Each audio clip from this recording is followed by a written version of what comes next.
Episode 29, Part 08, Chapter 29. Chapter 29. Cloud had already begun to act. His hand was already on his sword, slowly drawing it from the strap across his back. On either side of him, he could see the monster's hands slowly beginning to snake towards him. He knew what the monster was now.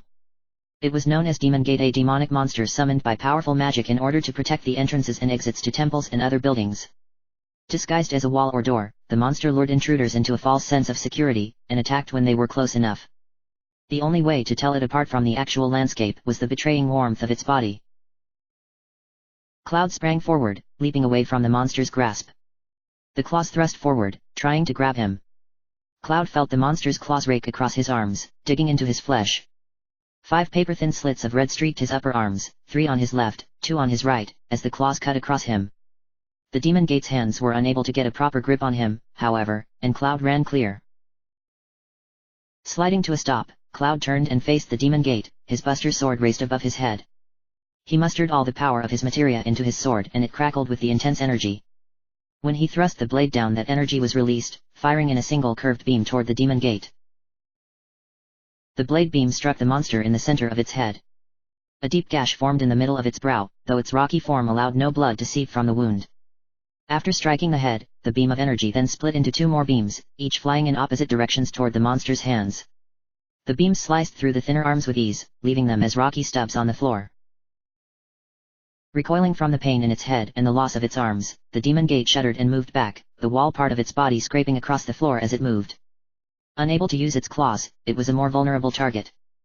Cloud was about to raise his sword in preparation for another powerful blade beam attack that would finish off the monster for good, when someone else darted forward. It was Red 13. The hound was charging at full speed toward the monster, moving so fast that the air around him began to whoosh and whistle piercingly. The monster did not have time to react or brace itself for the attack. Red 13 leaped forward, using his momentum to boost him forward so that he was nothing more than a blur of red dashing across their vision. Then, with a flash, Red 13 disappeared. Everyone waited, wondering what had become of Red 13. The Demon Gate stood frozen, rooted to the spot where it stood. Not a breath escaped from anyone's lips. They stood poised, hands not even on their weapons, waiting. Then, something began to happen to the Demon Gate. A big crack appeared in the wall-like form above its head. It was a small crack at first, but as they watched it grew larger and larger, spreading downward. The monster did not react as the crack reached its body protruding from the rock and continued to spread. The crack moved down toward the monster's head, creating a deep split all the way down the middle, continuing to move until it finally touched the floor. More cracks began to spread in all directions from the center, reaching out to the outer walls, floor, and ceiling. Finally, the Demon Gate fell apart, crumbling into rocky debris that scattered across the corridor floor, revealing the path that had been hidden beyond. Standing on the other side of the broken wall was Red 13.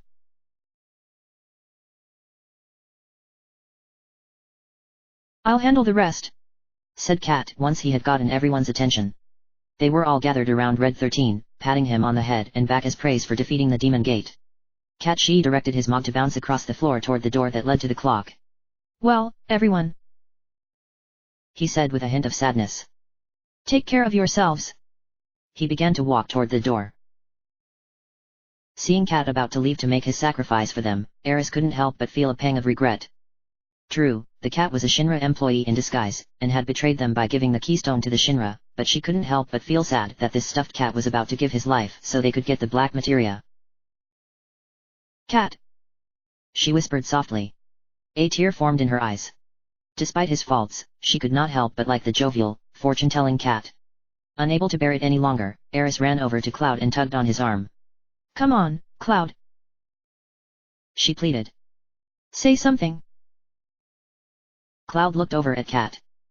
Cat, standing by the door, was looking back at Cloud with a hopeful expression in his eyes if indeed they could express emotion. Although he was just a remote-controlled cat, there was something about him that made him seem more alive.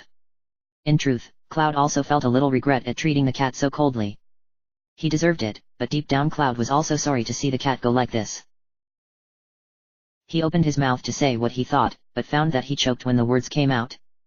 Scratching his head and looking away in embarrassment, he said, "I'm not good at this." A small smile touched Cat's face. I understand," he said, nodding his head. I feel the same too. Even though he knew that he had another body prepared once his job was done, he could not help but feel like he was saying goodbye to them for the last time. In a way he was, in this body at least. A new body would make it seem like he was meeting them again for the first time. Of course, he added to himself with a chuckle, they don't know that I'm coming back. Why don't you read our fortunes? Suggested Eris, running over to him. Cat blinked in confusion, then smiled. The memory of his cover came back to him. Say, that's right. He said with a laugh. I haven't done it in a while, hey. He rocked back and forth rapidly on top of his mog, holding his feet with his hands. I'm so excited. Right or wrong, I'm still the same ol' me. Coughing himself to seriousness, the cat sat astride his mog and grasped at the controls that managed his fortune-telling. Now, what should I predict? Eris frowned in thought for a moment. Then with a click of her fingers, she ran across the floor and stood beside Cloud. Let's see how compatible Cloud and I are, she said with a playful glint in her eye. Cloud stared at her in puzzlement, while to one side Tifa stamped her foot angrily on the ground and turned away stubbornly. That'll cost you, Cat told her, winking teasingly. Exactly 1 date. Before Cloud could protest, Eris nodded her agreement. Cloud turned his head to one side to hide the embarrassed flush that was spreading across his cheeks. Cat nodded. Here I go, he announced. Tifa turned back in time to see Cat swinging back and forth across his mog, moving the controls just so that the mog moved in opposition to him. She didn't realize it, but her heart was beating fast as she secretly prayed with all her heart on the answer that Cat would come up with.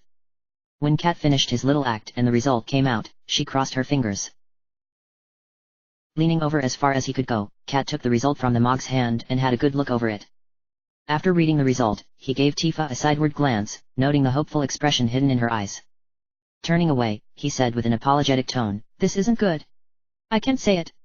Poor Tifa.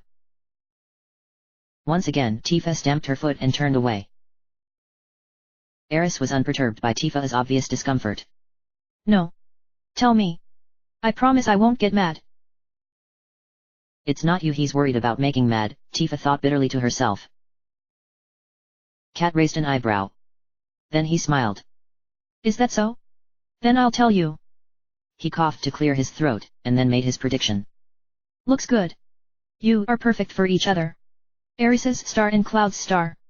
They show a great future.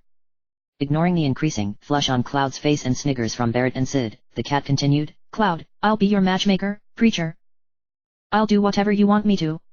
You just call me when it all happens. Barrett guffawed loudly. Feeling that enough time had been wasted now, Cat turned to leave. Before he could step through the door, a thought suddenly occurred to him. He sagged heavily on his mog.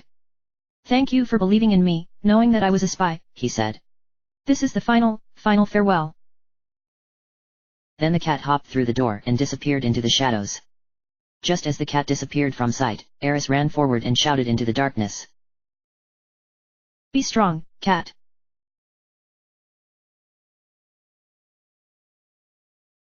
She told me to be strong, Cat whispered softly to himself as he bounded steadily across the floor of the chamber. Even as he hopped, a smile spread on his furry face. I feel so happy. At the end of the chamber was the altar, just as they had left it. No sign of Sephiroth, no sign of any red dragons. Good. That meant the only thing left to do was solve the puzzles and retrieve the black materia from the temple. To his surprise, Cat did not feel the least bit scared about what was going to happen. He knew that this task would crush this Mog and Cat form to death, that it would end up as a tiny, microscopic speck inside the black materia. Yet the thought of the temple crushing him did not frighten him. That possibly had something to do with the fact that he was not really dying, just going offline and connecting to another form. He felt no pain, no hunger, and therefore would feel nothing upon being crushed. But more than that, Cat felt that it was because of those 3 words Eris had said upon his departure. Be strong, Cat. Lost in his thoughts, Cat did not notice that his hands were going awry on the controls. Before he knew it, his Mog body had tripped up over its own feet and he was tumbling to the floor. He landed face first on the stone floor. His megaphone fell from his hands and skittered across the floor. Ow! Cat complained. Slowly, Cat began to push himself back up, first of all using his own hands and then those of the Mogs until he was standing up again. Normally it was an awkward task, but this time it seemed easier. For no real reason Cat lifted his arms and those of the Mog into the air, reveling in the freedom of movement that came from it. What was this? He could still move easily, despite the fall. And even more, it felt easier to move now than it had ever done. Did the fall do this, or was it something else? He felt as though he had changed somewhat. But he couldn't have changed. Could he? I can still move more, he commented aloud, meaning his freedom of movement. After a few energetic jumps into the air that even the agile Yuffie would have been proud of, Cat blushed in embarrassment, scratched his head and began to walk across the floor toward the altar. This must be it, he said to himself as he stopped in front of the altar. He leaned over to inspect it. It really did seem so small. The ancients sure did a great job making this. I can protect the planet too. Sitting back on his Mog, he scratched his head again. I'm kinda embarrassed. There's plenty of stuffed toys like my body around, but there's only one me. He stood up and shouted to the sky. Don't forget me even if another cat comes along. Nodding confidently to himself, he turned to the altar. Goodbye, then. I guess I'm off to save the planet.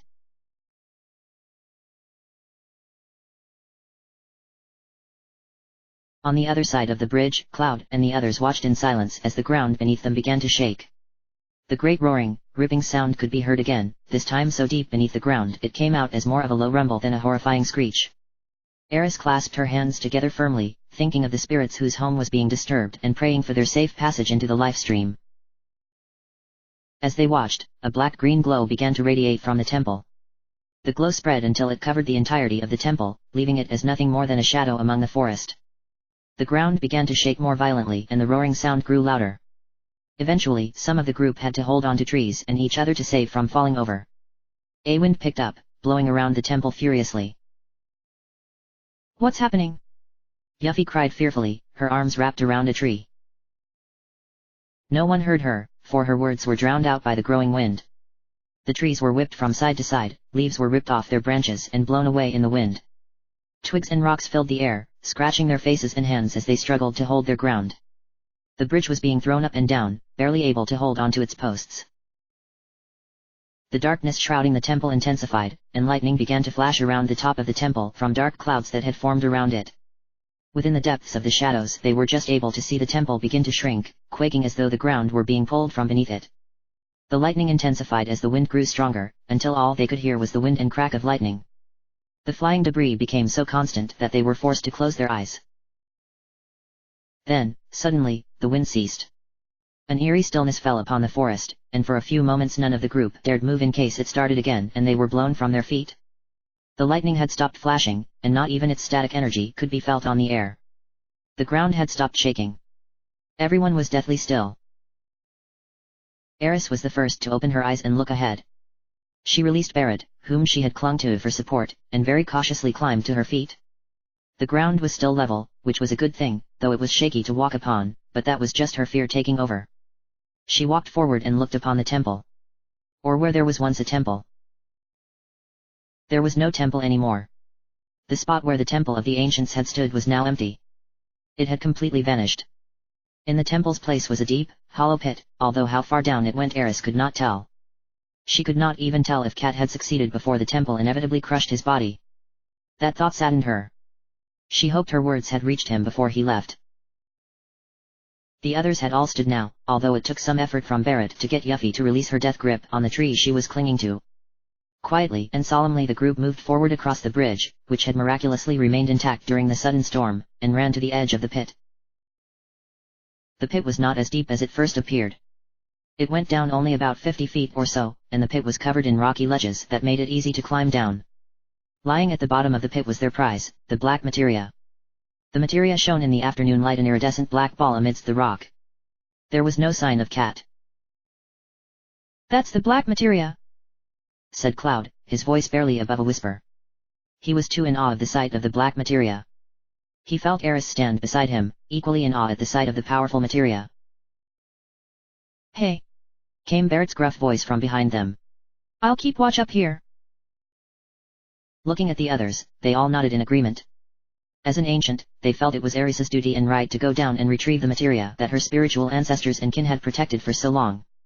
And as leader of the group, it was only right that Cloud should accompany her down into the pit, despite Tifa's glare. The rest of the companions stood guard around the pit's entrance as Cloud and Eris began their descent.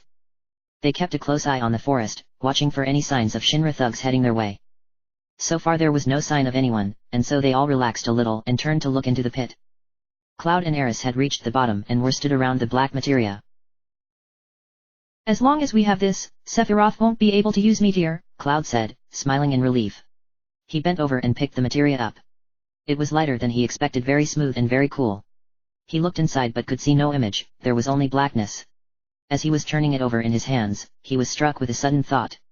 Can you guys use it? He asked Eris. Nope, replied Eris. We can't use it right now. You need great spiritual power to use it. You mean lots of spiritual energy? That's right. One person's power alone won't do it. Somewhere special. Where there's plenty of the planet's energy.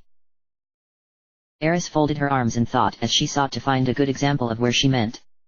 The most obvious choice popped into her head. Oh yeah. The Promised Land. The Promised Land, exclaimed Cloud. Of course. The Promised Land would be filled with the planet's life energy. With all that energy in the Promised Land, it would be easy to summon Meteor. He looked down at the black materia, resting perfectly in his gloved hands. No, but... Sensing his fear, Eris laid a comforting hand on his arm and shook her head. Sephiroth is different, she told him. He's not an ancient. She knew that now.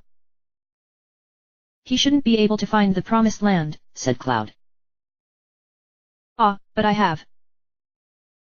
A familiar flash of white light from high above made Eris and Cloud jump up in fright. Instinctively Cloud grasped the black materia close to him as he looked up to the top of the pit, unaware of the pulsing pain in the back of his head. Around the edge of the pit, Barrett and the others had also jumped up and were now rushing to draw their weapons. Even with their weapons drawn, none could reach the leather-clad figure that was hovering at a safe distance above the pit. I'm far superior to the ancients, said Sephiroth as he drifted steadily above the pit. I became a traveler of the life stream and gained the knowledge and wisdom of the ancients. I also gained the knowledge and wisdom of those after the extinction of the ancients. And soon, I will create the future. I won't let you do it. Eris yelled. The future is not only yours. Sephiroth's green-tinged eyes wandered slowly over the group of fighters gathered around the edge of the pit. Each one was staring at him in awe, anger, and fear.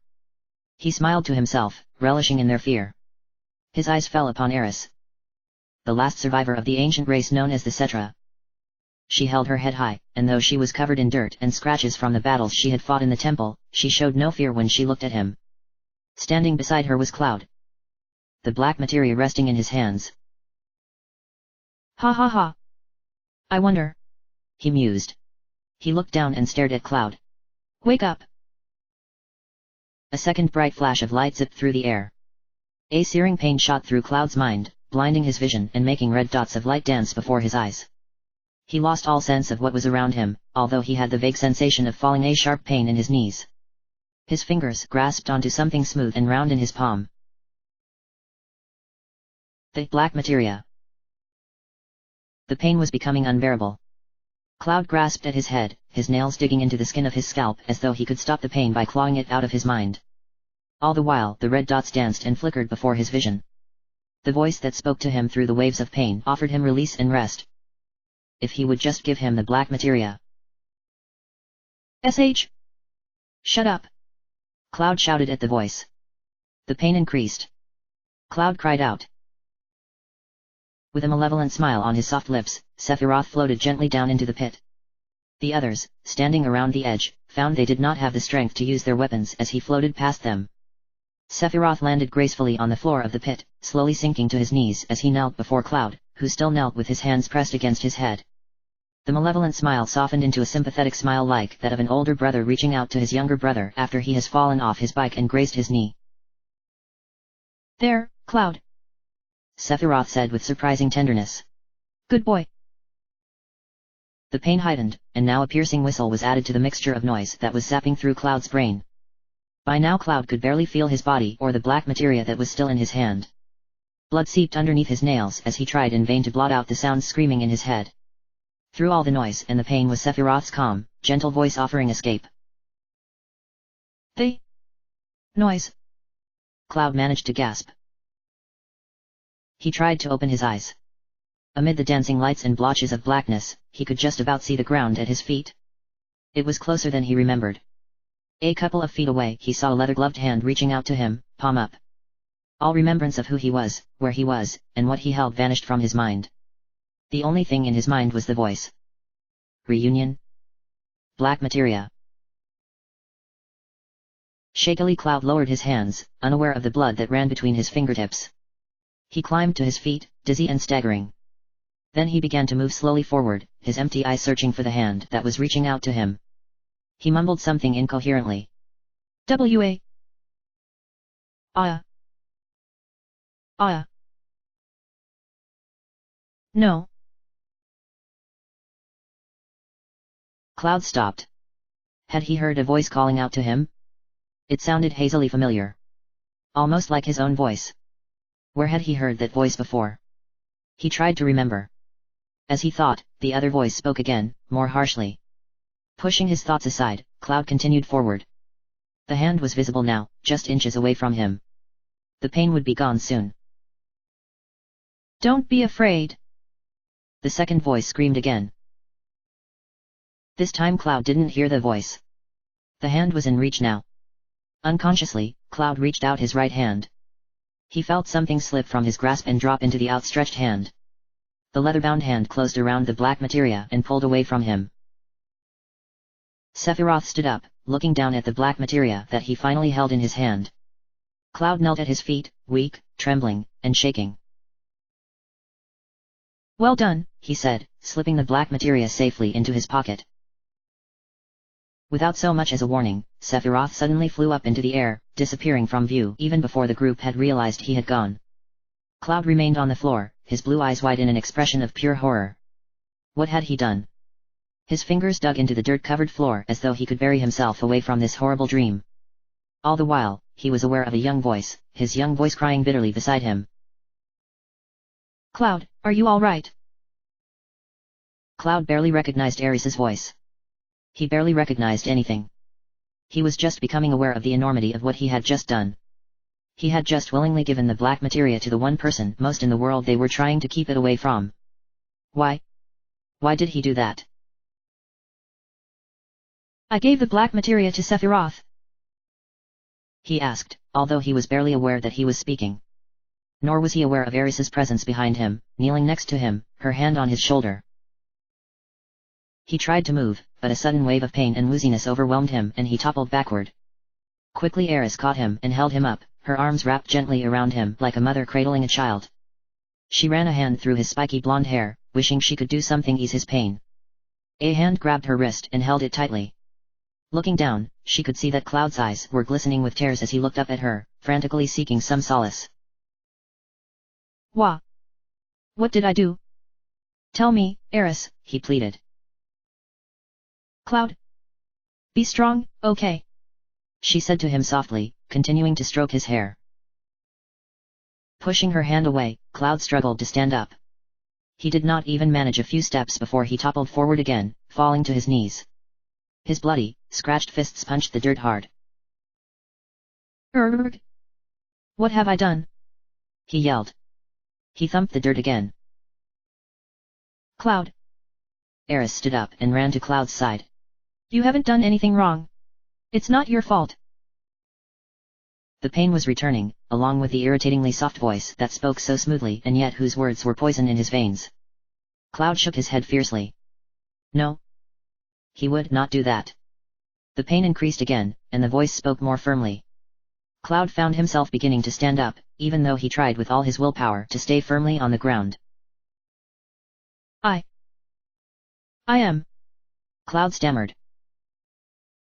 Suddenly Cloud spun around to face Ares, who was standing beside him.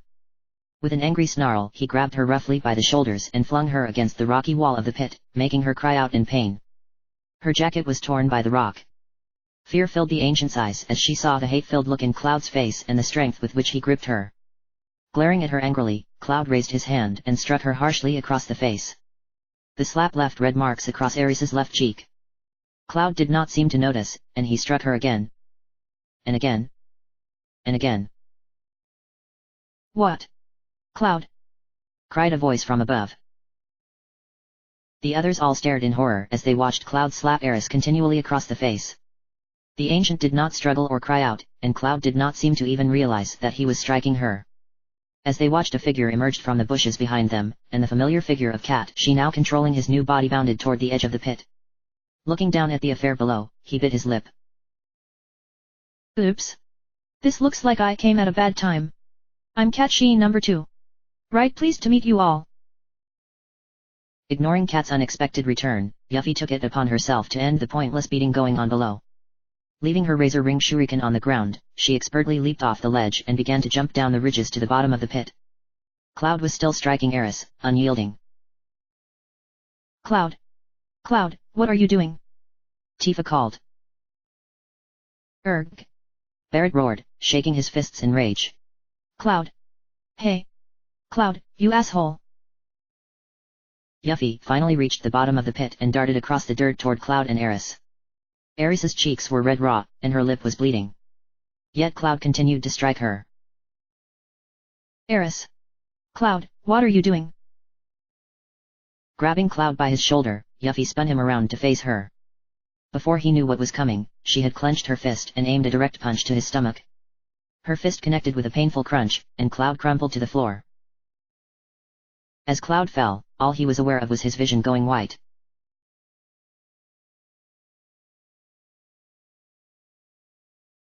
End of chapter. Episode 30, Part 08, Chapter 30. Chapter 30.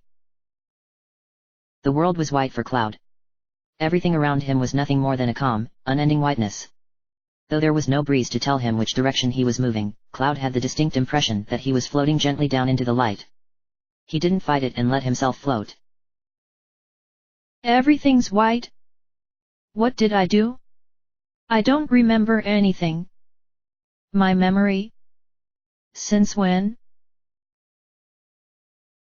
Cloud felt like he wanted to curl up into a tiny ball and drift off to sleep, never to wake up again. The dull, aching pain in his head was gone, at least, although he had no memory of how he came to be here. He could not even be sure what his last memory was.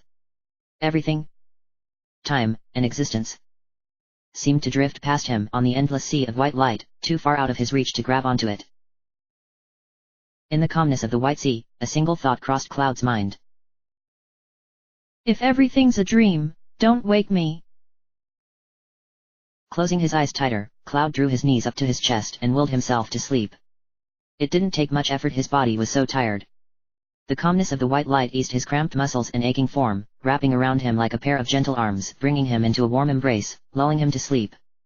Cloud did not struggle and let the light take him. Wherever he was falling to, he hoped that he would not reach it for a while. He wasn't sure how long he slept. Time just seemed to roll by without meaning in the white light. The Cloud became suddenly aware of a soft, gentle breeze blowing against his cheek. He twitched, moaned softly, and tried to go back to sleep. Cloud, can you hear me? That voice. He knew that voice. Slowly Cloud opened his eyes. The white light was fading. From the endless white appeared a forest, though which forest it was Cloud had no idea. A natural path cut right through the center of the forest, leading far into the distance. At the end of this path was a bright white-green glow, so bright Cloud could not focus on it clearly. The owner of the voice was thankfully a little closer to him, peering out at him from behind one of the thinly built trees. It was Eris. Upon seeing her gentle, smiling face, Cloud's memories came rushing back to him in a painful wave. They dropped on his mind like a waterfall crashing on rocks. He looked at her face. Her cheeks were no longer red, but a small cut on her lip was proof of her wounds. Yeah, I hear you. Cloud looked guiltily at the small, reddish cut on her lip. Sorry for what happened. Accepting his apology, Eris stepped out from behind the tree. A cheerful smile touched her lips as she gazed at Cloud through playful, merry eyes. It seemed as though nothing could hurt this fun-loving young woman. Don't worry about it, she assured him, waving it off. I can't help it. Oh, said Eris. Turning away from Cloud, she walked slowly behind one of the trees that lined the forest path. Seconds later, she jumped out from behind a different tree that grew on the opposite side of the path. Then why don't you really worry about it? She suggested. Running to the center of the path, she placed her hand on her chest. And let me handle Sephiroth.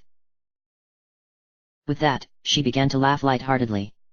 As she laughed, her body began to glow with an inner power, and in a flash she suddenly disappeared from sight. She wasn't gone for long, as she suddenly reappeared next to a tree on the right-hand side of the path. And Cloud, she said with a meaningful look, you take care of yourself. She turned to face the tree, placed her hand on the rough, flaky trunk, and glanced back at Cloud in concern. So you don't have a breakdown, okay? She walked behind the tree. Cloud felt himself beginning to float down toward the path.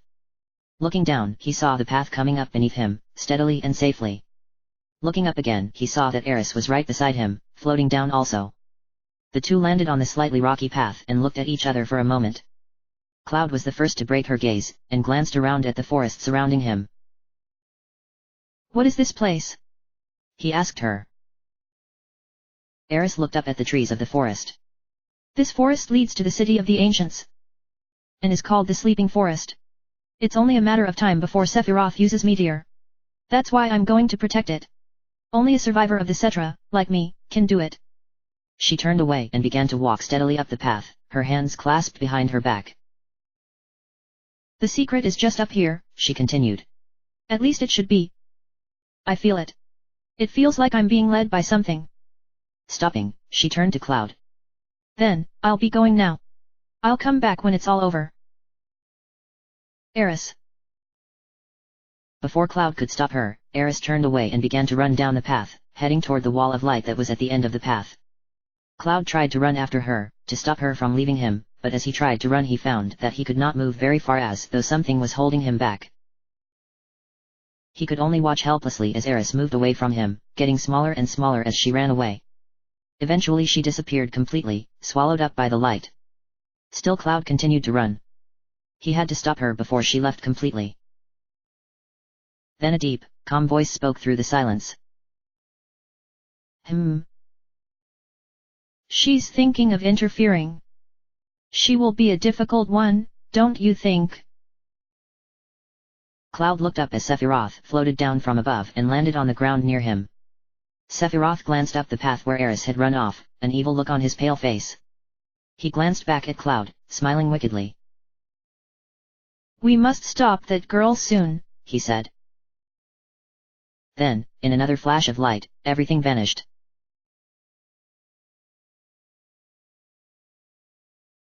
End of chapter. Episode 31, Part 08, Chapter 31. Chapter 31. When Cloud finally came to, he found that he was no longer in the pit at the Temple of the Ancients.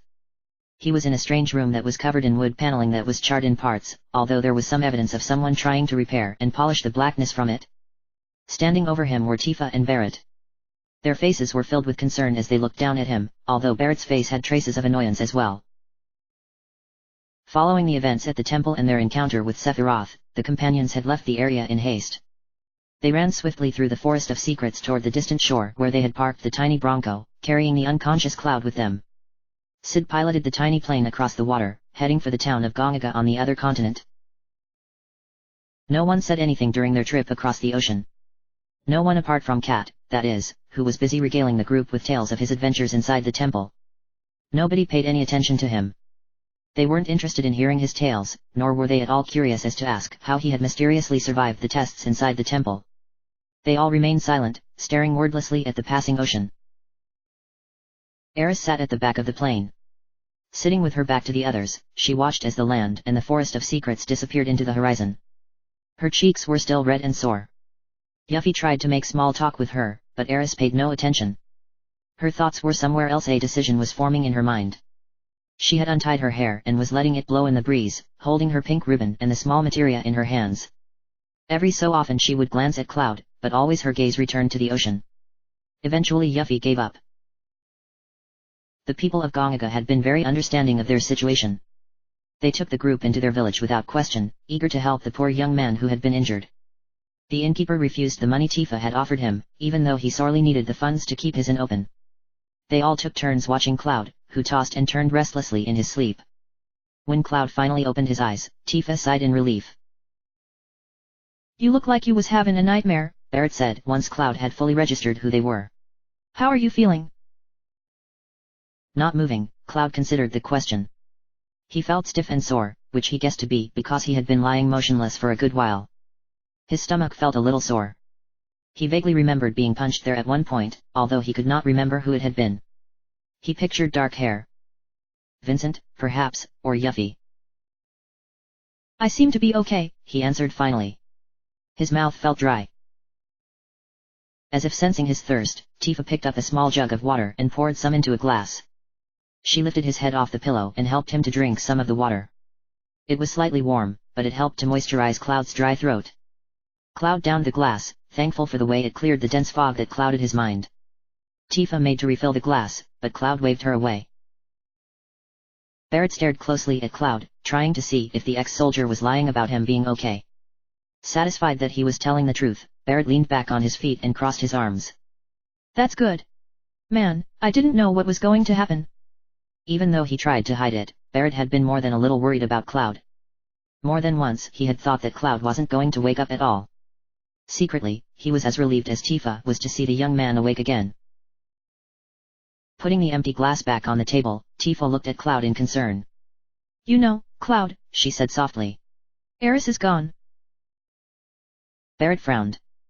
Everyone's out looking for Eris, he said.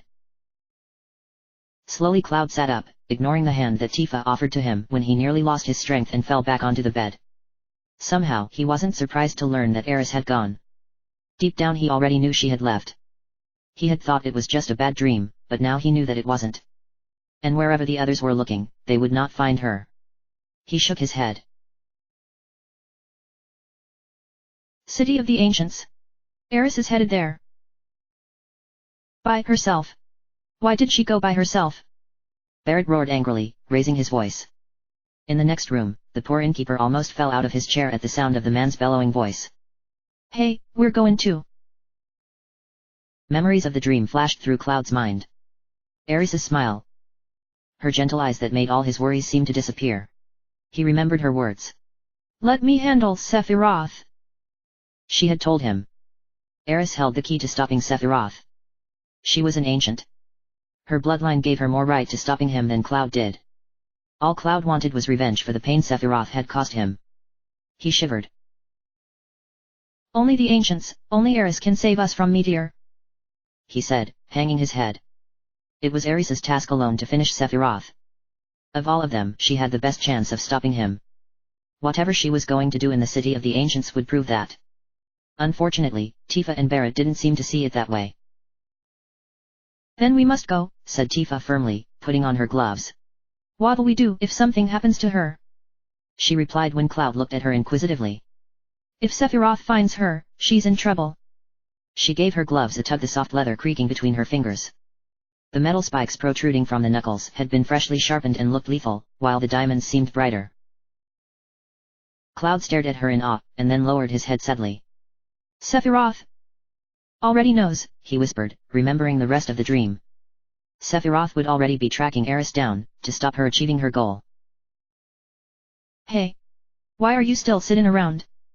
Barrett demanded, expecting Cloud to jump up and already be halfway out the door in pursuit of Eris.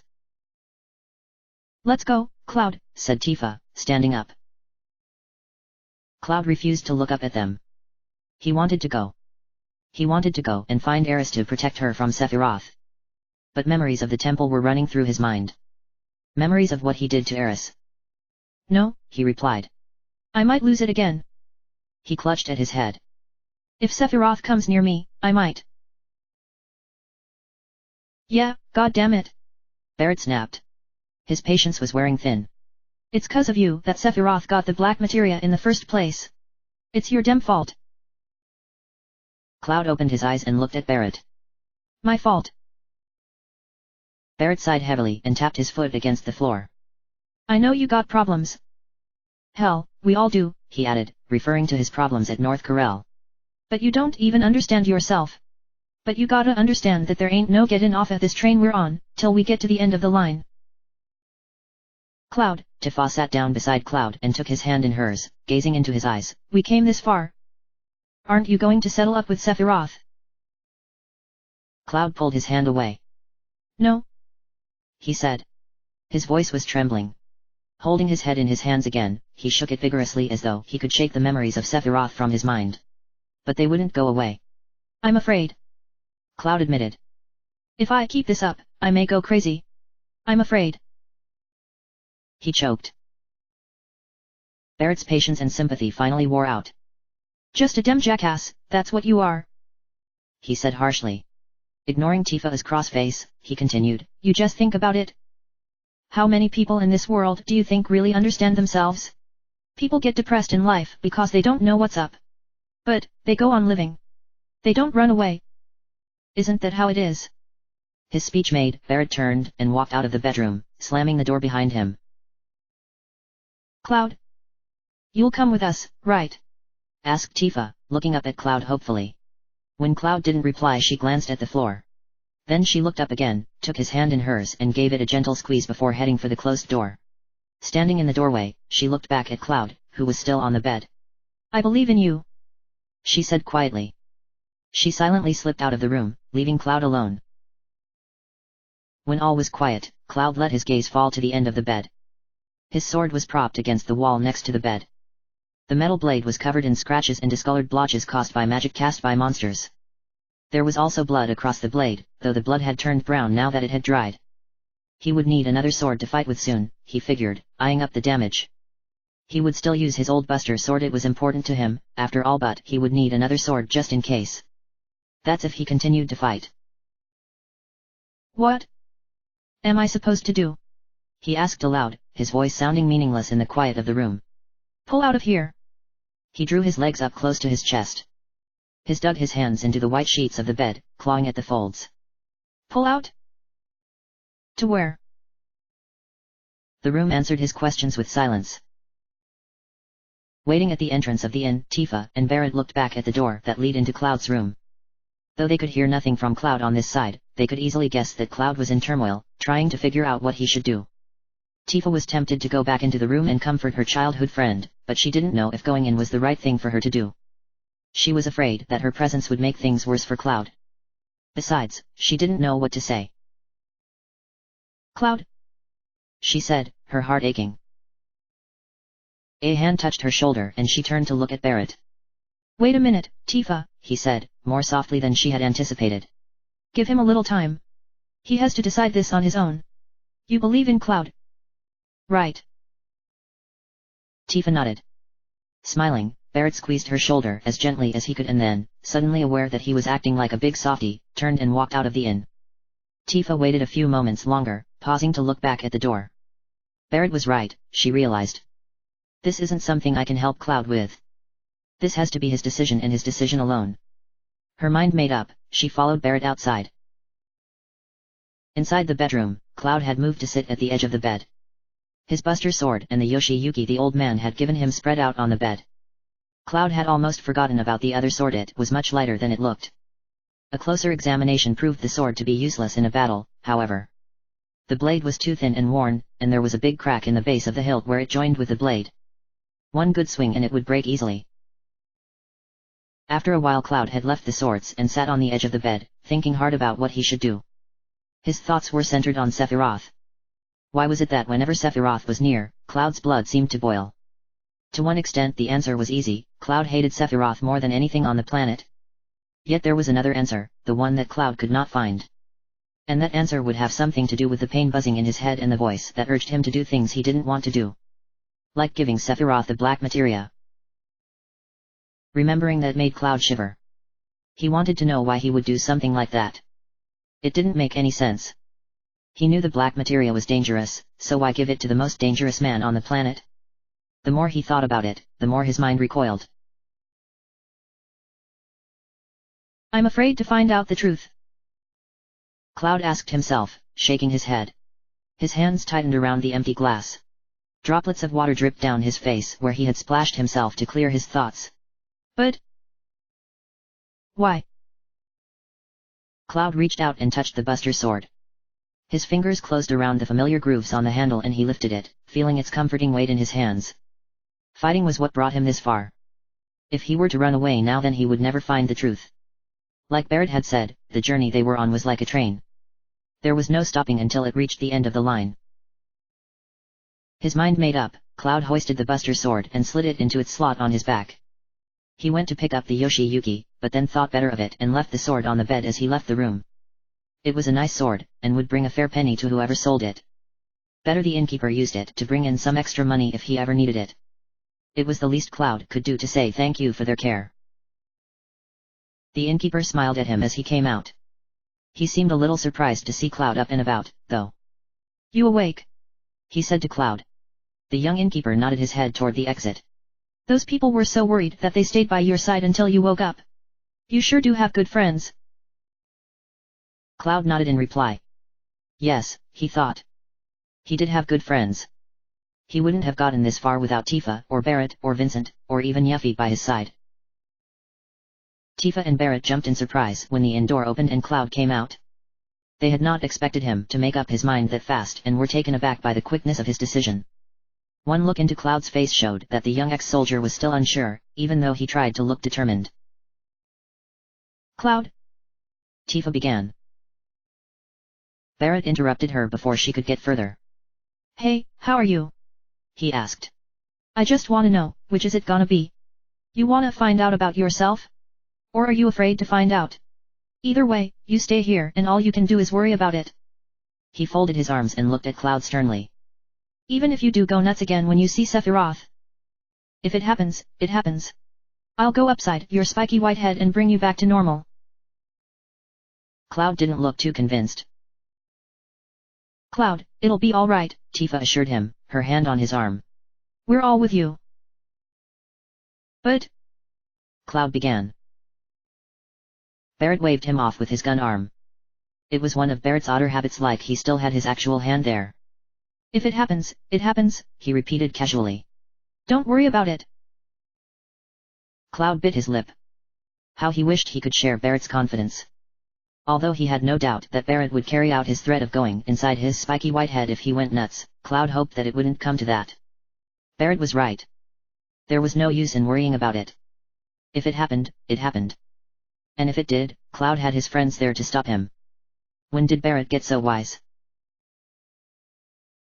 You're right, he said finally. He looked at Tifa. He's right, isn't he? Tifa nodded. She was glad Cloud had decided to come with them. Come on, she said earnestly, taking Cloud's hand and beginning to drag him across the path. Let's go find Eris.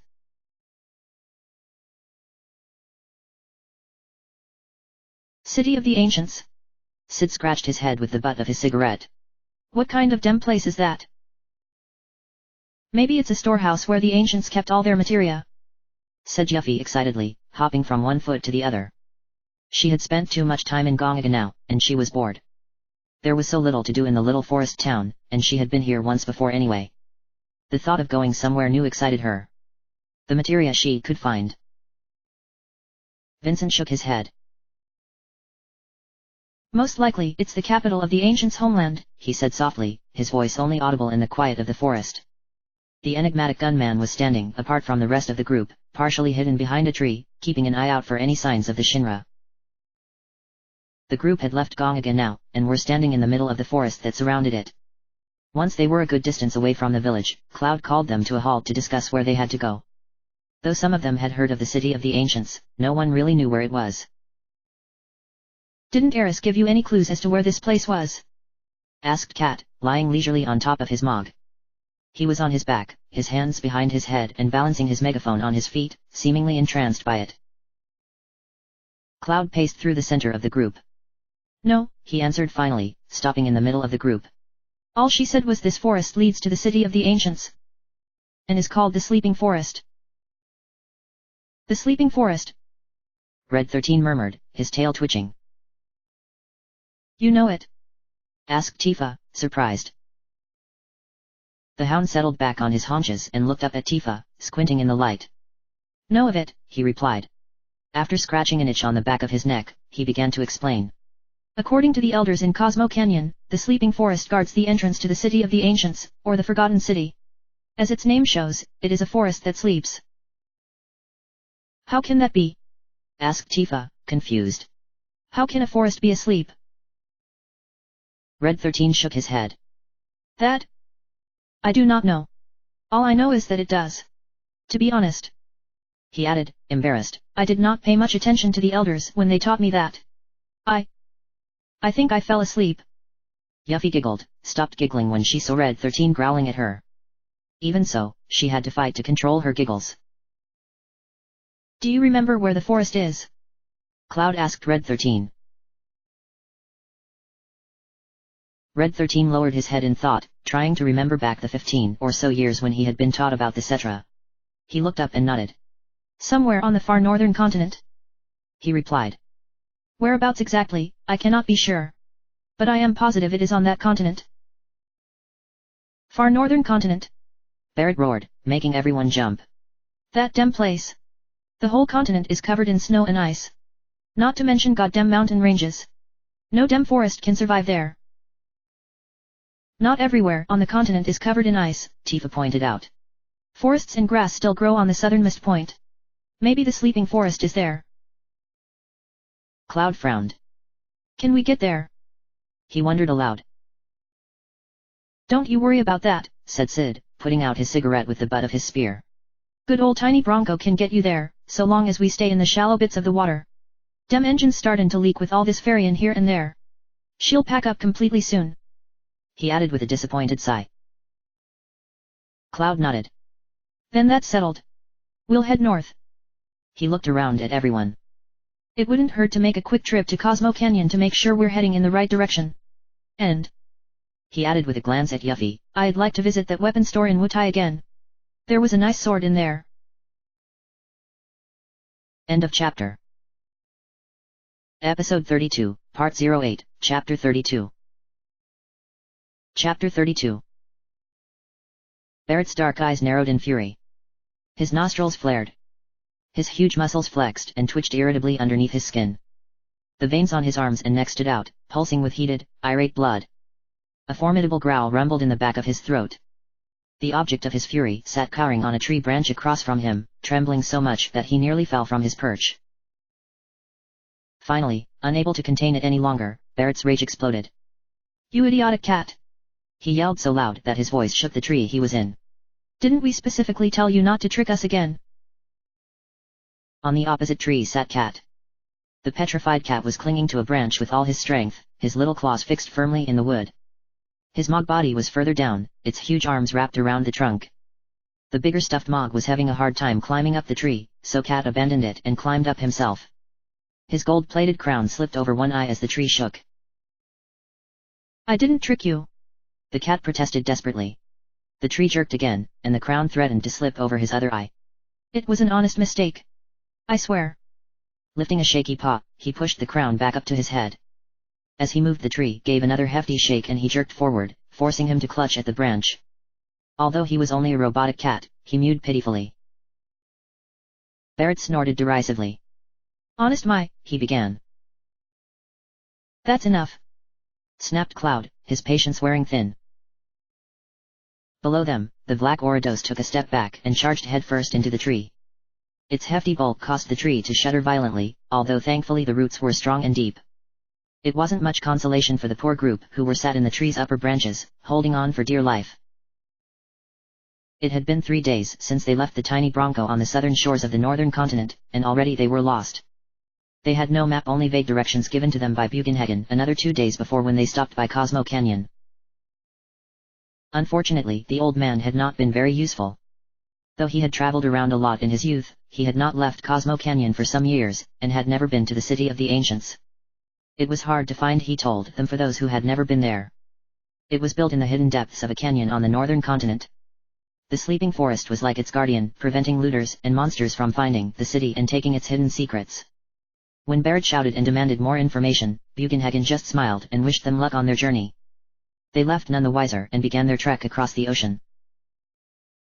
Cat ended up leading the way, claiming that he had been gathering intelligence from the Shinra computers about where the sleeping forest was. It's past a huge forest on the southern coast, he piped up suddenly halfway through their second day at sea. You have to go through a town called Bone Village to get to it. No worries, I'll lead the way. We'll get there in no time. Trust me. Though we will be a little behind the Shinra. Ha, ha. Cat almost got a whack for that last statement, but they let him lead the way. As expected, Cat had gotten them hopelessly lost.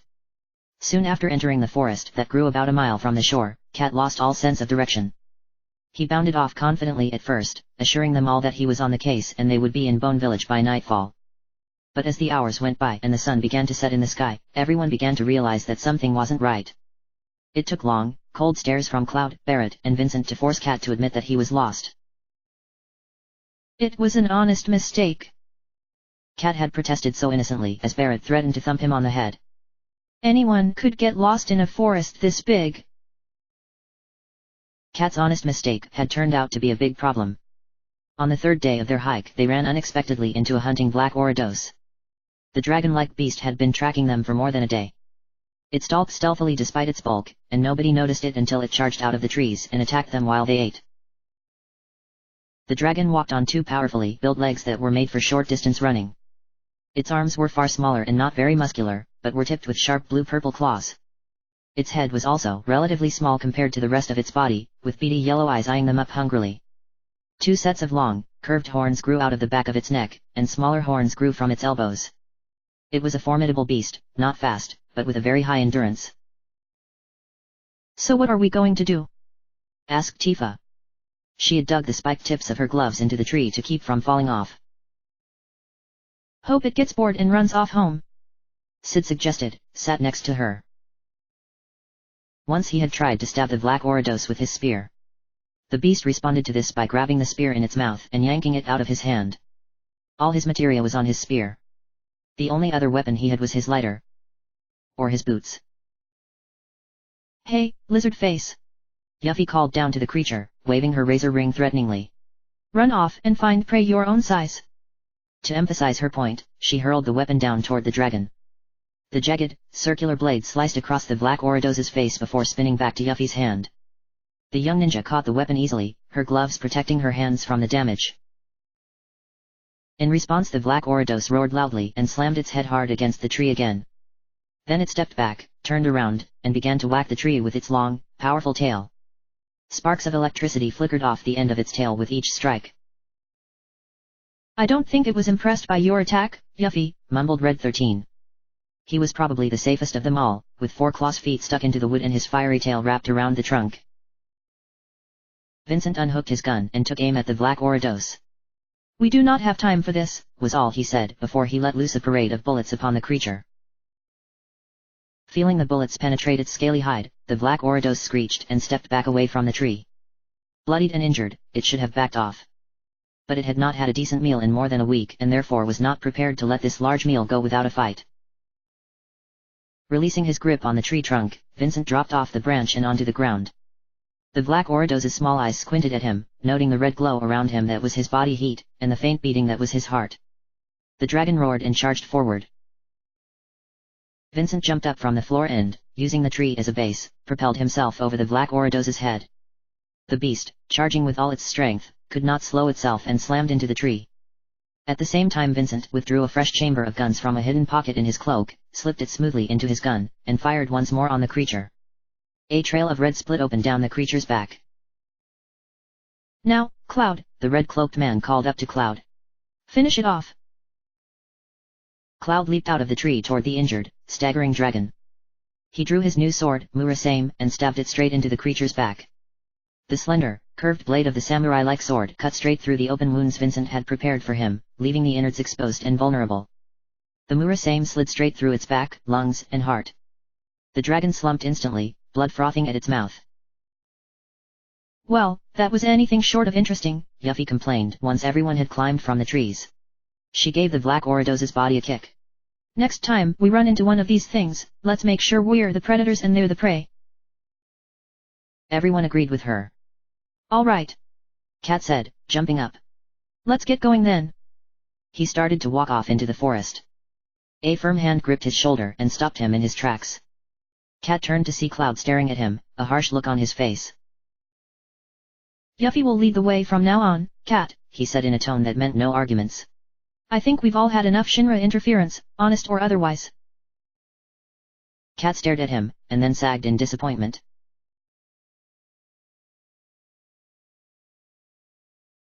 Bone Village. Yuffie proved to be a much better tracker than Cat. Within 20 minutes she found signs of a trail the others had missed, and was even able to confirm that the trail headed north. There were also signs of human life, faint footprints in the snow, occasional sweet wrappers half buried in the undergrowth. No materia, she added in slight disappointment, but there was definitely a village somewhere around. In fact, they found Bone Village less than an hour later, appearing suddenly out of the forest and on top of them before they knew it. They knew right away it was Bone Village, unless there was another place that looked like an excavation site. It really was more of an excavation site than an actual village, but so many people came to dig in the lands surrounding the forest that the diggers decided to build up homes and live here. The diggers were never left without something to do. New things were being dug up out of the rocky earth all the time. The skeletal remains of animals and ancient artifacts left buried and forgotten were just a handful of the things they had dug up over the years. Most of the stuff they found was worthless, but every so often the diggers would find something valuable. But more importantly, the people loved to dig up stuff. Hence why Bone Village was on the map. Today was a fruitful day for the diggers of Bone Village. They had dug up plenty of new and interesting artifacts, ones that would fetch a good sum of money in the museums of Midgar. The foreman also had an inkling that Dio, manager of the Gold Saucer, would buy a couple of items for his museum, too. Rumor had it that he had developed an interest in rare and exotic items. It was coming close to the end of the day. The sun's orb was sliding quickly down the horizon, casting a warm orange glow across the sky. He was just about to call an end to the day's dig when he spotted Cloud and his group enter the camp. He was about to go over and greet them, when he remembered there was still a box of items he hadn't catalogued yet. He hurried off to check them. Cloud and his companions entered the Bone Village camp and looked round in surprise. The camp sure was a lively place. There were people everywhere, some carrying boxes of food or items, others still up to their knees in rock and mud, scraping at the edges of the walls with a shovel. One digger, seeing that the foreman was busy with his cataloging, got up from his assigned digging spot and ran over to greet them. "Welcome to Bone Village, a town for nature lovers," he said cheerfully. His face was covered in dirt from a long day's dig. His beaming smile showed he didn't mind, though. He wiped his dirty hand on his baggy overalls and held it out to the group. Cloud shook the man's outstretched hand. His eyes scanned the rest of the camp as the others shook it as well. There was no sign of her. Cloud didn't know whether he should be thankful or not. Perhaps they passed her? Eris was skilled and getting strong, but she wasn't as fast or as brave as the rest of them. But if she had gotten here first... "Do you know where Eris is?" Cloud asked, continuing to scan the camp. The man closed his eyes and thought for a moment. The name seemed to ring a bell. "Are you talking about that girl?" he asked. He turned and pointed to the northwest section of the camp. "I warned her, but she went into the sleeping forest anyway." With that, the digger hefted his heavy shovel back onto his shoulder and strolled off back to his digging spot, which was beside what looked like a large ruined plain. When he was out of earshot, Cloud turned to his companions. "Eris has been here already," he said, with some surprise. "I wonder when she passed through here," said Tifa thoughtfully. "She might already be at the city of the ancients by now." Cloud frowned. If that was the case, then they needed to hurry. They moved as quickly as they could through the camp. The diggers were beginning to pack up for the day now, and they had to constantly dodge and dive past diggers carrying crates and bags to the camp entrance. They climbed a ladder to the next level of the camp. The camp was built in a rocky section of the forest, and a new path leading into the forest opened up. The first few trees looked like the regular forest they had been traveling in for days. However, after that, the trees looked like they changed completely. The friends gathered at the mouth of the forest, peering inside the eerie, natural doorway, when a voice behind them made them jump. "The forest just beyond here is called the Sleeping Forest." The group turned to see a woman in purple dungarees standing behind them, one arm resting on her shovel. "Right now the forest is asleep, and anyone who wanders in while it's asleep, it confuses. You can go in, but you may never come out." She took off her safety helmet and ran her fingers through her brown hair. "But just now, a girl in pink and a man in a black cape went in. You think they'll be all right?" Tifa caught Cloud looking at her. The same thought ran through their mind. Just went in that meant that they weren't that far behind Eris and Sephiroth. If they entered this forest they could catch up to Eris before Sephiroth did. But... Tifa muttered sadly, turning her gaze back to the forest. If what the woman said about the forest was true, then there was no way that they could follow her. And what about Eris? Would she also become lost in the sleeping forest's magic? A man in green overalls answered her question for her. You can awaken the sleeping forest if you have the lunar harp, he said, standing next to his digging companion. Once awake, they say the forest will open a road for you. The girl in pink that just went in also used a lunar harp to get through. Cloud stepped forward. I want a lunar harp. The man looked at him suspiciously for a second. He had talked only briefly to the girl in pink and had grown quite fond of her in that short space of time. He didn't want to let anyone who might hurt her through. There was no sign of hostility in Cloud's eyes, so he smiled and nodded his head toward the ground floor. Ask the guy in the tent below, he told Cloud, and wandered off back to his digging. The lunar harp is somewhere in the ground here, the foreman told Cloud when asked. He was still going through the last of the crates, listing all the items found that day. Shutting the box with a satisfactory sigh, he climbed to his feet. We could excavate it for you if you want to. Cloud nodded and crossed his arms. Start diggin', he said. The quicker they found that lunar harp the better. All right. The foreman said eagerly, rubbing his hands together. Then I'll lend you some of my staff. Though it was close to nightfall, he was up for a bit of last-minute digging. He put a hand on Cloud's shoulder and led him out of the tent and gestured to the rocky camp around them. Show us where you want us to dig. Cloud looked out at the camp before him. He was no digger. He didn't even know where to begin looking for the lunar harp. Besides, hadn't they dug up the lunar harp once before, for Eris? Why did he have to dig it up again when it had been dug up once before? Hesitantly, he picked out 5 spots from around the camp, picking spots that were roughly the same distance apart and spread out across the camp. Now, said the foreman as he pocketed the 500 gil Cloud paid him for the diggers, ignoring Yuffie's heart-wrenched gaze at the transaction. The staff will dig here. The result of the dig will be placed in the town treasure box overnight. Sir. The foreman, who had been heading back into his tent to finish packing, looked up in surprise. One of the hired diggers was running across the camp toward him, carrying some long, blue, and slender in his hand. It looked a little like a harp. Red 13's ears perked up and he tried to squeeze in between Sid and Barrett in an attempt to see what the digger was carrying a little better. He sniffed cautiously, catching the faint scent of flowers. Flowers? That was odd. After a few brief words with the foreman, the digger handed the item to his boss and then ran back into the camp. He disappeared quickly amidst the sea of people packing and preparing to leave, tying their belongings securely to the cars they used to travel between the camp and the town.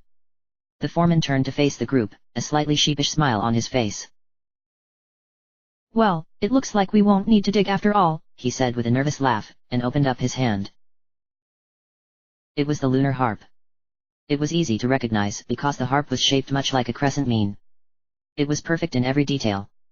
The harp appeared to be made out of night blue-colored crystal and had an inner sparkle that seemed like the fiery glow of thousands of stars. Thin, strong strings lined the inside of the harp, shimmering bright red in the setting sun. Cloud took the harp from the foreman. It rested perfectly in his hands. The lunar harp was a truly beautiful item. The blue crystal was smooth and cool, its touch brought a pleasant tingle to his fingers as he ran them over its surface. He lightly touched the strings. A soft, melodic sound echoed from the instrument, a sound so soft and quietening that everyone who heard it felt instantly calmer and at peace. Beautiful, whispered Tifa.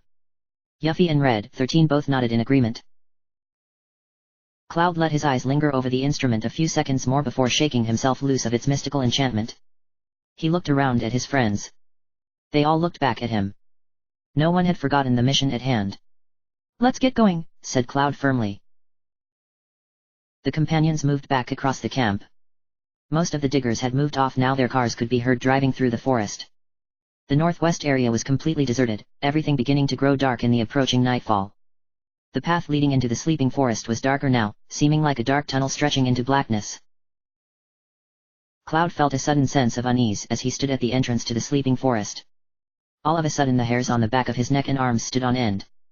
A terrifying chill crept over his body, like thousands and thousands of ants were crawling across his bare flesh. He shivered. What was this feeling of apprehension he felt when looking into the sleeping forest? Did anyone else feel it? Before anyone could see his hesitation, he hurriedly stepped forward, walking through the dark doorway that led into the sleeping forest. Darkness enveloped him for a few seconds as the shadows of the forest took over. Cloud walked hesitantly forward, taking careful steps in the blackness. Then with a start that made him almost jump back, the darkness was gone. The original forest was gone, replaced by a sight Cloud had never seen yet felt it strangely familiar. It took him a few seconds to realize where he was. He was standing in the forest of his dream, where he had met Eris and she had told him of her plans to stop Sephiroth. And where Sephiroth had said she must be stopped. Everything was as it was in the dream, the trees, the air, and even the glow of unnatural light at the end of the path. That was where he had last seen Eris as she ran into the distance toward the city of the ancients. That path, Cloud realized, led to the real depths of the sleeping forest. That light was the magic of the forest, there to confuse and disorientate those who tried to navigate its hidden paths. His hand went to the lunar harp at his side and prayed that it would whirl. The others came out of the forest behind him, and each one looked around in wonder. Except for Vincent, who glanced at the forest with uninterested red eyes. Apart from when he was fighting, Vincent rarely showed any emotion. A handy trick to have, Cloud thought, and envied Vincent for his ability to remain stoic. Still, Cloud added to himself quietly, I wonder if there is anything or anyone in this world that can make him react. The group of 8 began to walk through the forest. Cloud held up the lunar harp, wondering how and when he was supposed to play it. Should he play it now, or was he to wait? Was there a specific tune he had to play in order to get the forest to lift its spell of confusion? Cloud decided to take a chance on now. Bringing the company to a halt, they all gathered around him as he held up the harp. He began to strum the strings softly. To his and everyone's surprise, the sounds that sprung forth from the harp were loud and unmelodic, completely unlike those they heard when they were outside the forest. Cloud stilled the strings with the flat of his hand, flushing in his shame at his lack of musical skill. Yet as they watched, something strange began to happen to the forest. The leaves in the trees rustled, though there was no wind blowing. The trunks of the trees groaned and creaked right down to their roots, though nothing touched them. The blades of grass at their feet twitched and swayed, though nothing moved through them. At the end of the path, the glow of light flashed and faded a little, like a door being opened. The sleeping forest had awakened. Yuffie was on the floor while this was happening, happily clutching a piece of materia she had found in the undergrowth. When she heard the trees groaning, she dropped the materia in a flash, where it rolled steadily toward Cat She. The Mog picked it up and held it up to Cat, who stuck it gladly in his megaphone. Is that it? Asked Barrett. Cloud looked down at the harp. The star-like sparkles in the harp's handle had vanished. Its magic was gone. I think so, he surmised. Without really knowing what else to do, Cloud placed the harp at the base of a nearby tree. It was an odd thing to do, he thought. The harp looked like an item left behind in remembrance of a fallen comrade who has died at that particular spot. Shrugging, he followed the others as they headed into the now awakened sleeping forest. The harp, meanwhile, seemed quite happy where it was. For as the Cloud and the others vanished into the distance, the harp lightly strummed melodic tunes of farewell notes into the fading light.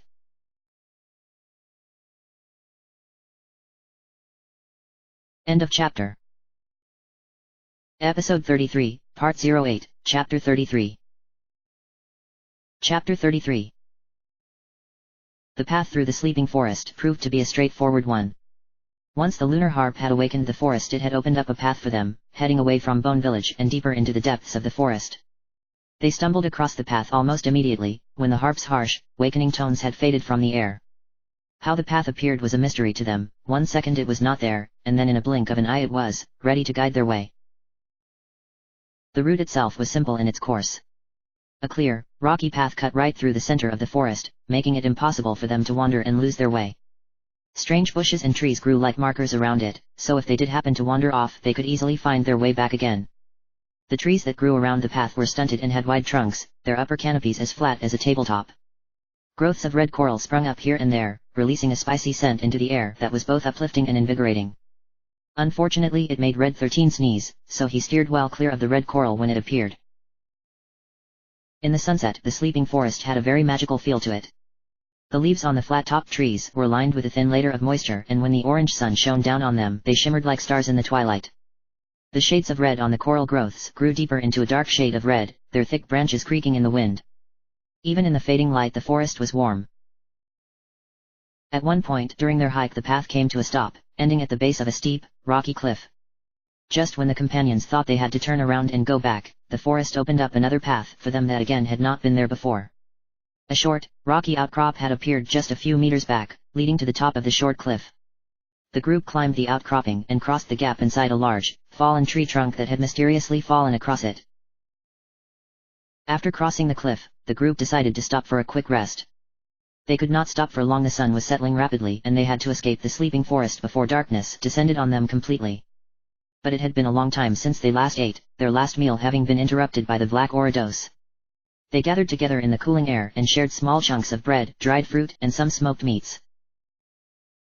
The forest provided its own addition into their meal in the form of tiny red cherries that strangely appeared on one of the trees. Although they were sure that cherries could not grow in this part of the planet, they ate them anyway. The cherries were plump and juicy and left a warm feeling in their stomachs, pushing aside the cold air. Their stomachs full, the companions set off once again through the forest, moving quickly to escape the rising darkness. The forest also seemed to sense their haste and hurried with them, opening paths that would guide them as quickly as possible to their destination. Not long after the rocky path began to break up and disappear, replaced by a path of bony scales leading out of the forest. The companions scarcely realized the change of scenery until the trees and coral suddenly came to an end and they were confronted by a long, winding trail leading down into the depths of a deep canyon. That and the fact that Sid unknowingly caught his spear in the gap between two of the scaly slabs and was jerked almost off his feet. The sun was starting to set faster now and dark shadows were beginning to fall over the canyon. From their position they could see the trail winding safely at a steady pace into the canyon, never at any point too steep to walk down. The flat-topped trees reappeared at irregular intervals down the path. Or at least they appeared to be trees, they couldn't be sure. Most of them converged at what appeared to be the end of the trail, leaving only a shadowed opening. From their position at the top of the canyon, the companions looked down upon the landscape. There was no sign of the city of the ancients, but the companions knew that they were close. Whether it was the charge of power in the air or the impression of isolation and loneliness they could not be sure. As everyone looked around, their eyes were drawn to the same point, the shadowy doorway at the foot of the canyon. At the same time everybody knew, the city of the ancients lay beyond the shadows. If I were a city of the whatever, that's where I'd be, said Barrett, pointing. The Forgotten City. Cloud breathed, not really listening. He scanned the path. He could not see Eris anywhere on the path. Nor could he see Sephiroth. Again he wondered if they had maybe passed them somewhere in the forest. No, he thought, shaking his head. The forest path was fixed, there would have been no way they could have passed Eris without seeing her first. Yet there was no sign of her. Perhaps she had already reached the city. Even if she had? Could he protect her? There, Cloud. Good boy. Memories of the events in the Temple of the Ancients caused self-doubt to stir in his mind once more. He could almost hear Sephiroth's voice inside his head, taunting and mocking. It was as though Sephiroth was taking great pleasure in trying to manipulate him. Cloud frowned and squeezed his eyes shut to blot out the growing headache. No more. He wouldn't let Sephiroth try to confuse him anymore.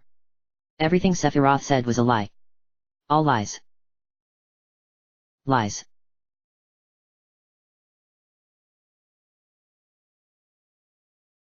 City of the Ancients, the Forgotten City. They entered the City of the Ancients just as the sun disappeared behind the western mountains. The warmth it had provided until then disappeared and left the companions feeling cold and shivering a little. Now out of the shelter of the forest a chill wind began to blow and they had to rub their shoulders briskly to circulate their blood and gain some warmth. Their breath came out in short puffs of white steam. Known as the Forgotten City by the rest of the planet, the City of the Ancients was no longer a city, but a ruin. It was easy to see why it was nicknamed the Forgotten City, though the title suited the city more as an epitaph now more than a name. At some point during the city's over 2,000-year-old past, it had been abandoned by its inhabitants and forgotten by the rest of the world. Over the passage of time many buildings had fallen apart, but there were still some that were left standing. These remaining few buildings were worn and weathered, the creamy grey stone was cracked and in disrepair, with some missing vital parts of their construction. There was no building left unscathed. The companions were surprised any of the buildings were standing at all. Whoever built them those thousands of years ago had built them to last. There were 3 main paths leading into the city. The center path led up to the grove of stone-like trees they had seen from the top of the canyon. The left-hand path led to a small cluster of houses, while the right-hand path wound its way through the city toward the other side of the canyon. The group presumed that path led out of the city as well, heading into the mountains. The group spent a short time exploring the city. A short time it was, since the city was not all that big and night was descending quicker than ever. They gained nothing from their walk other than that the city was completely deserted. There was no sign of anything living in the entire city except for a small family of mice that Red 13 stumbled across while sniffing around inside one of the abandoned homes. There had been no sign of Eris. When they returned to the center of the city, the sky was almost completely dark. The shadows, which had only touched the top of the canyon before, now slid over the top of the rocky grove of trees. They stretched across the length of the cavern, reaching out for the city floor. After watching the shadows begin to snake across the trees, Cloud turned to his companions. Their faces were dark and shadowed with exhaustion. Red 13's head hung low and his tail was limp on the floor. Even the fiery spark on the tip of his tail seemed to dim in the receding light. Cloud sighed. He couldn't ask them to continue searching in the dark. We might as well find somewhere to rest, he said. Thankful, the companions headed toward one of the nearby houses on the right-hand path. It was the only house that was almost completely standing, though telltale cracks in the stone framework suggested that in another decade or so that would not be the case. There was no door that had rotted away a long time ago. Whatever had passed for furniture 2,000 years ago had also disintegrated into dust and returned to the planet. Yet to their utmost amazement, however, there were beds in the upstairs rooms. The flimsy remains of blankets broke apart in their hands, but the wooden beds still seemed sturdy and firm. Look, there's a bed here, said Red 13, putting his nose close to the bed and sniffing. Dust flew up his nose and he sneezed, sending clouds of dust into the air. How cool! Exclaimed Yuffie, running her hand across the mattress. I can't believe we found such a soft bed in a dive like this. Before anyone could stop her, she jumped up onto the bed. Everyone held their breaths as she strutted across it, hearing the wood creak and bend. It held. Tifa sighed heavily and turned to Cloud. Shall we take a break here? She asked. Cloud nodded. Almost at once Red 13 flopped down onto the floor, his tired legs no longer wanting to support his weight. Yuffie sat on the bed and fell sideways, her head hitting the mattress with a soft thump. The others took up various positions in the room. Tifa helped herself to the other empty bed while the men tried to make themselves as comfortable as possible on the dusty floor. One by one the group drifting off on the hard floors and soft beds. Before long Barrett's rumbling snore filled the room, prompting a swift kick from Sid and a sharp poke with the butt of his spear. The big man rolled over, not waking, and after a few minutes began to snore again. Once or twice Red 13 twitched and sneezed in his sleep, dust creeping irritably up his nose. Only Cloud remained unable to sleep. He sensed Tifa watching him as he lay down on the floor near to the bed. He shut his eyes and tried to force his body to relax, leveling his breathing until it looked as though he was asleep. The bed creaked as Tifa turned away from him, satisfied. When he thought she was asleep, he rolled onto his back and put his hands behind his head, wide awake and deep in thought. An hour rolled by and still Cloud could not sleep. He resorted to pacing the floor, his heavy boots thudding softly on the wood. No one stirred. Cloud felt restless, his fingers itched and his muscles burned. Clenching and unclenching his fists, Cloud continued to pace until he thought he would walk a hole in the floor. Unable to stand his pacing any longer, he lay down on the floor and tried to force himself to sleep. After a while he managed it, falling into a fitful sleep.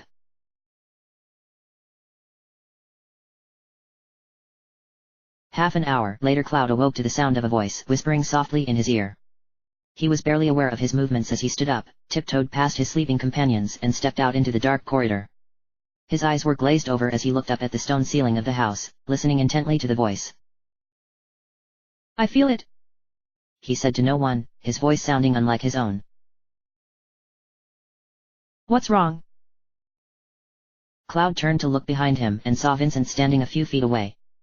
Cloud did not seem to recall the red-cloaked man at first, staring at him with empty blue eyes.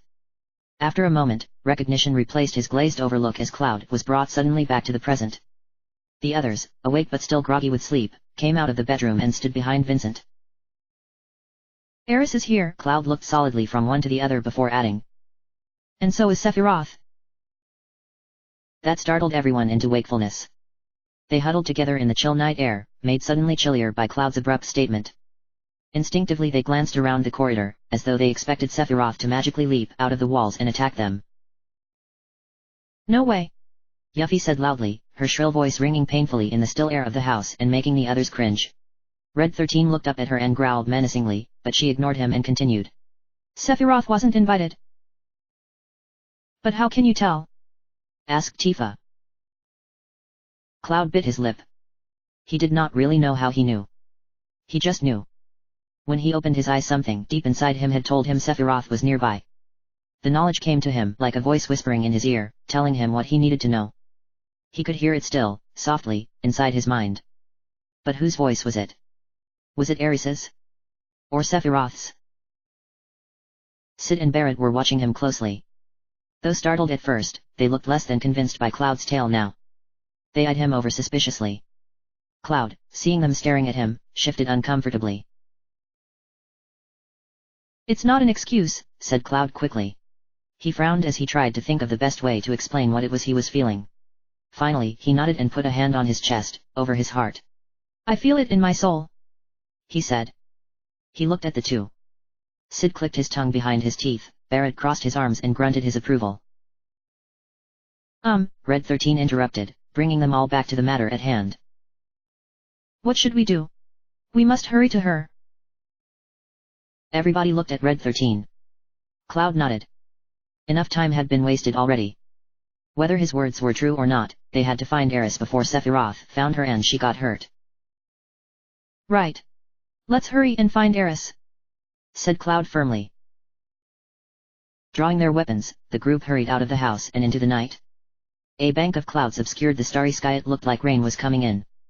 Or it could be snow, this far north. But no one's minds were on what was above them, only on what was ahead. Without the light of the stars it was hard to see the path. They had to feel their way across the uneven scales, else they would trip and break their necks. Cloud came to a stop in the middle of the path. A gentle voice was drifting on the wind, the sound of a pure heart singing a midnight prayer. He looked up toward the heart of the city, toward the only part they had left unexplored as twilight fell upon them. The silvery voice came from there, slipping out of the darkness of the opening. Ares's voice. Coming from there. The others watched Cloud as he walked past them and headed down the central path. The grove of stone-like trees loomed ahead of him. Their rough, flat tops tipped precariously around the doorway. Merging into the foot of the cavern, they formed a tunnel that cut briefly through the canyon and to the other side. Cloud did not hesitate before walking into the shadows. Ares's voice was louder now. On the other side of the tunnel there was another path that led to an unusually shaped building.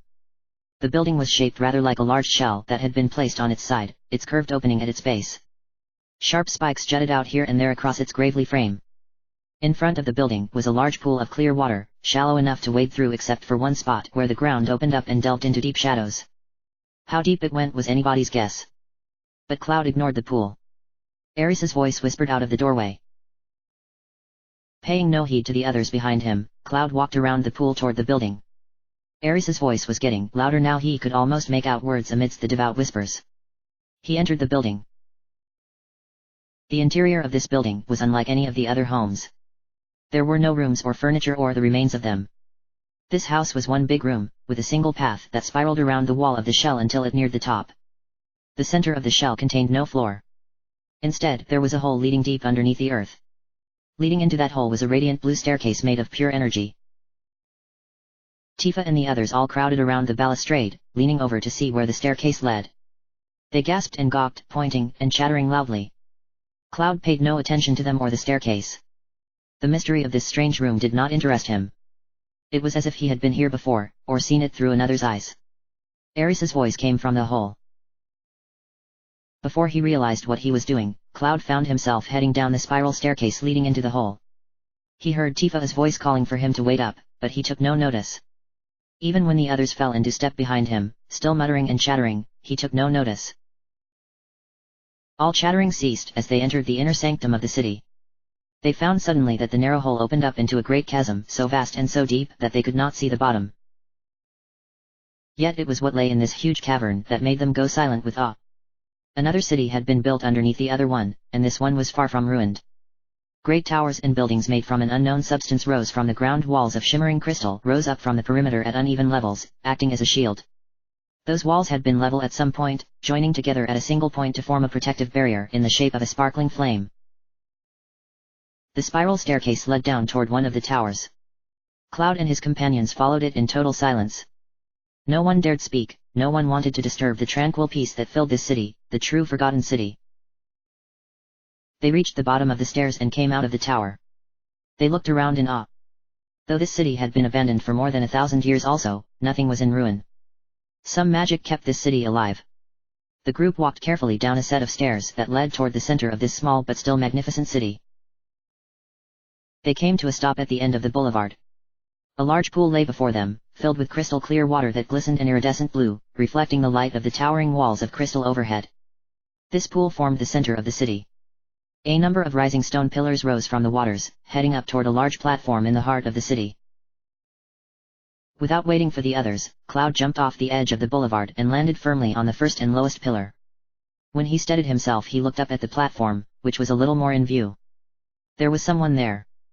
Cloud could just about see the head of a person on the pillar. Cloud strained to see better in the faint blue light, and stretched up on his toes to see who it was. Finally her face came into view and Cloud's heart almost stopped. Eris. It was Eris on the platform. The young ancient knelt in the middle of the podium, her eyes closed and lost in prayer. Her head was lowered, she could not see Cloud or the others, nor hear Cloud say her name. Her staff stood at the edge of the podium. Her brown hair was ruffled and her clothes were slightly dirty from days of traveling, but she looked unharmed. Cloud breathed a sigh of relief. She was all right. Still, something in Cloud told him to be cautious. Tifa stepped up to the edge of the boulevard, preparing to jump and join Cloud on the pillar. Suddenly Cloud shot his hand back at her, acknowledging the others for the first time since entering the city. He waved his hand at Tifa, who nodded and stepped back from the edge. Turning back to the podium, Cloud looked up at Eris once more. She was so close now he could protect her from Sephiroth now. He took his eyes away from the podium and began to jump across the remaining pillars. He finally landed at the edge of the podium, the sound of his landing echoing slightly in the empty city.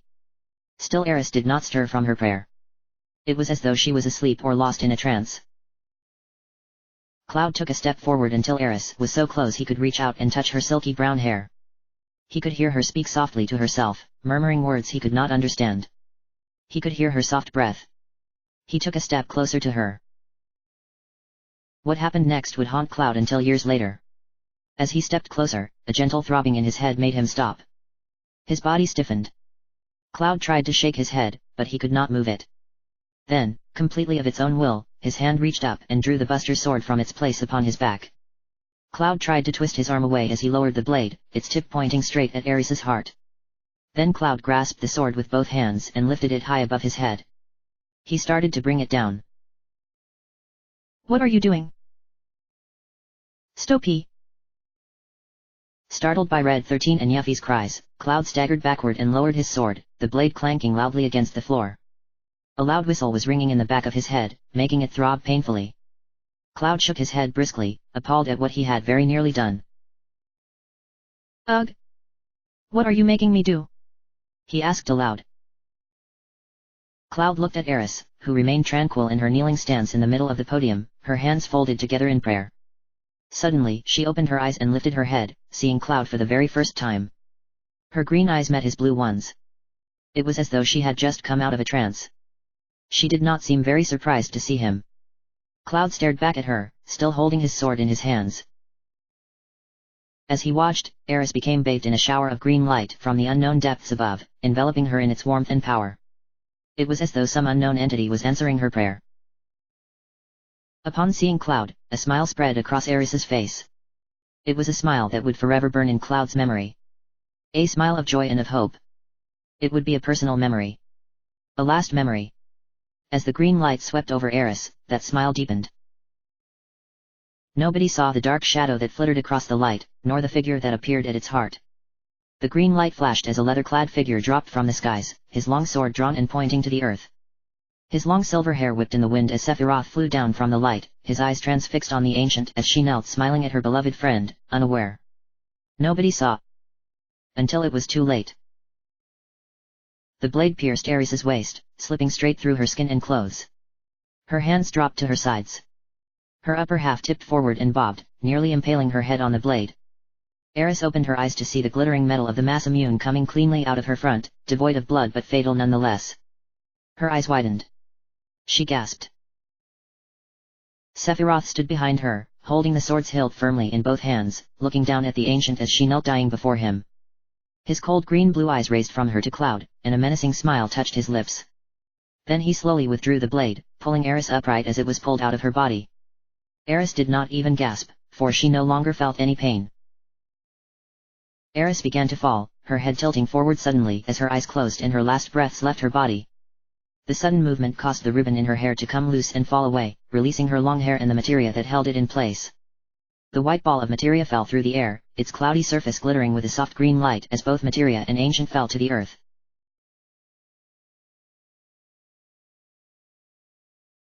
End of chapter.